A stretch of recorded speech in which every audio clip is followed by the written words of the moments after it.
İstanbul'a ku bajarê herî mezin Tirkiyeyê û jaliyê derfetên kar û jiyana civakî ve bajareke pir alî û rengîn jî.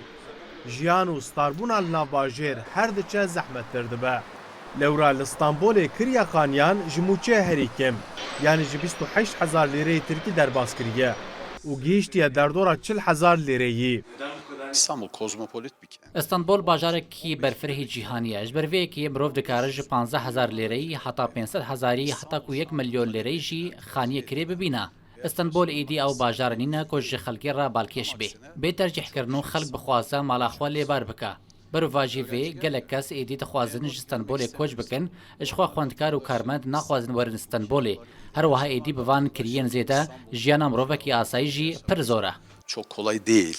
Nişteciyên bajêr, jaliyekî ve bi derdê debarê ra, jaliyekî ve jî bi derdê kiriya zêde a xaniyan ra, hewl didin jiyana xwe bidomînin. 30.000 lira kira. Ez ji bo xaniyeke du ode û salonek 30,000 lîre kirê didim. Ew jî diqata jêrzemînê de ye. Kirêya xaniyên ku meriv nikare têde bistre jî ji 20,000 dest pê dike. Her kes li gorî budceya xwe xanî digere. Dema kirê tim bilind dibe em jî ji neçarî xaniyên guncav ji xwe re digerin. Daha uygun bir yer bakıyorsun. Kirê gelê giran bîne İstanbul.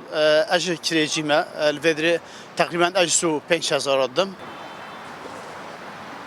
Li İstanbolê bihayê metreçarçika xaniyeke kirê di navbera 340 û 400 TL da diguhere. Bazara kiriya xaniyan li gorî herêm, navçe û taxan diguhere.